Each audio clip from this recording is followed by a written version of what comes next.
మీ తాకట్టు బంగారాన్ని విడిపించిన 30 నిమిషాల్లో క్యాష్ ఇవ్వబడును. కొమ్మూరి గోల్డ్. ఆంధ్రప్రదేశ్ శాసన వ్యవస్థ కేర్ ఆఫ్ రాయపూడి.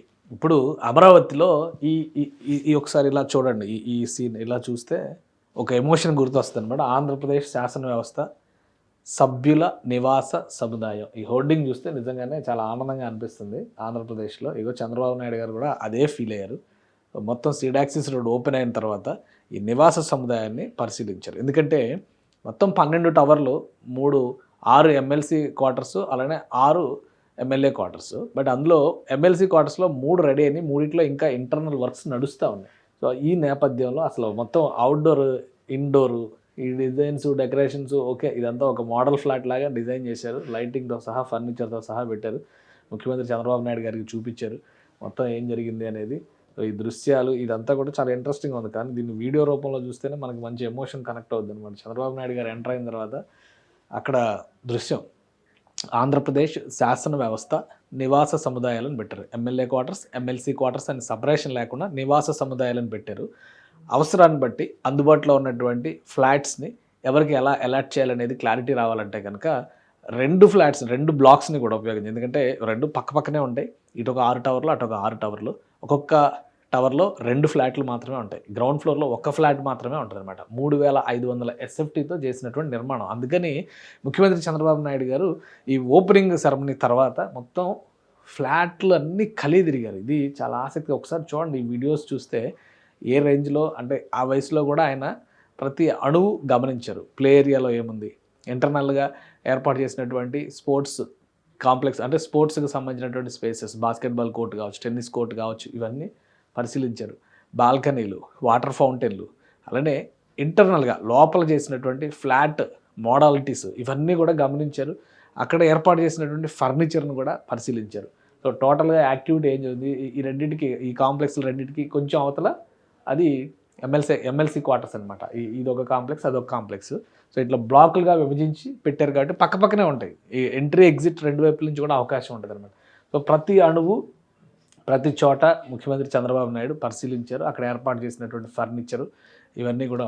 సో ఇప్పుడు ఇవి GAD ఆధ్వర్యంలోకి వెళ్తాయి. మొత్తం రెడీ అవుతున్నటువంటి ఫ్లాట్స్ 276 ఫ్లాట్లు రెడీ అవుతున్నాయి. ఇందులో ఒక 12 ఆఫీసులు ఉంటాయి. మెయింటెనెన్స్కి సంబంధించి ఒక్కొక్క ఫ్లోర్లో ఒక ఫ్లాట్ని తగ్గించారని చెప్పాను కదా, ఫస్ట్ ఫ్లోర్లో. ఆ ప్లేస్లో ఆ బిల్డింగ్ మెయింటెనెన్స్, అంటే ఆ టవర్ మెయింటెనెన్స్కి సంబంధించినటువంటి ఆఫీస్ ఏర్పాటు చేస్తారు. సో ఇవన్నీ మెయింటైన్ చేసేది గవర్నమెంట్ ఆఫ్ ఆంధ్రప్రదేశ్.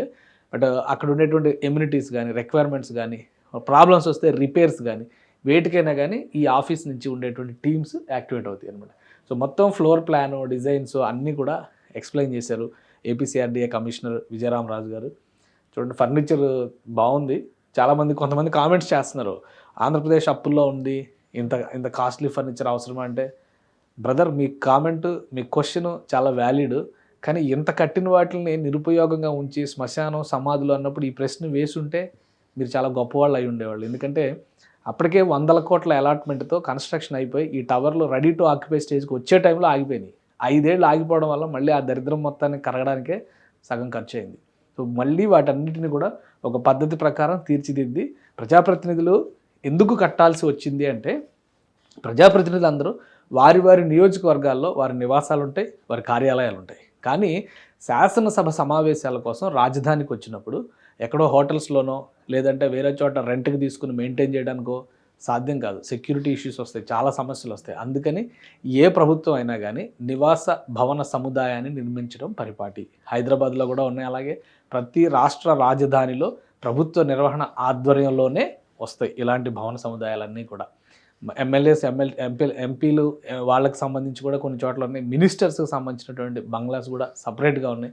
ఇప్పుడు రాజధాని నిర్మాణం కొత్తగా జరుగుతుంది కాబట్టి రాజధానిలో ఇప్పుడున్నటువంటి ట్రెండ్కి తగ్గట్టుగా నిర్మాణ వసతుల్ని ఏర్పాటు చేయడం, కావాల్సినటువంటి ఇన్ఫ్రాస్ట్రక్చర్ని తీసుకురావడం. సో ఇది ఈ టవర్లో పైకి వెళ్ళి ముఖ్యమంత్రి ఈ వయసులో పైకి వెళ్ళి చివరికి టెర్రస్ పైన పెట్టినటువంటి గ్రీన్ ఎనర్జీ సోర్సెస్, అంటే సోలార్ పవర్డ్ ప్యానెల్స్ను కూడా ఆయన పరిశీలించారు. అంటే ఈ వయసులో ఆయన అంత తిరగడం అనేది చాలా ఆసక్తికరమైనటువంటి విషయం. మనం ఒక కాలు పైకి పెట్టి కూర్చొని నడవాలంటేనే చాలా ఇబ్బంది పడేటువంటి పరిస్థితి ఉంటుంది. అలాంటిది ఆయన పై వరకు వెళ్ళి ప్రతి ఫ్లోర్ గమనించి మెట్లెక్కి పై వరకు వెళ్ళి ఎంత టెర్రస్ పైన షాట్స్ అనమాట ఇవన్నీ.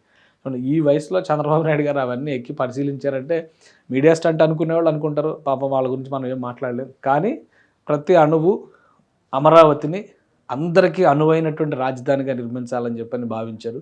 సో ఒక యూనిక్ స్ట్రక్చర్గా ఇది కనబడాలని చెప్పని అనుకున్నారు.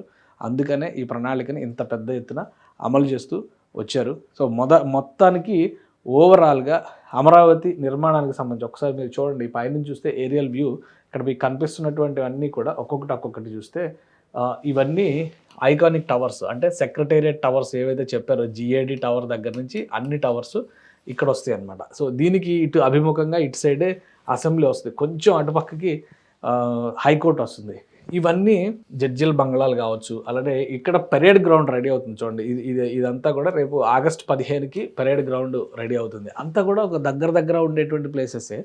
ఇవన్నీ ఒక యాక్సెస్లోకి వస్తే కనుక గవర్నమెంట్ అడ్మినిస్ట్రేషన్ పర్ఫెక్ట్గా నడవడానికి ఇది ఒక ప్రధానమైనటువంటి వేదిక అవుతుంది. అలానే ఇక్కడ ఉన్నటువంటి భవనాలు చూశారు కదా, ఇవన్నీ కూడా గవర్నమెంట్ ఆఫీసర్స్ భవనాలు. ఇంకా అటుపక్క కొన్ని బ్లాక్స్ ఉన్నాయి, అవి IAS all India service officers సంబంధించినటువంటి భవన సముదాయాలు.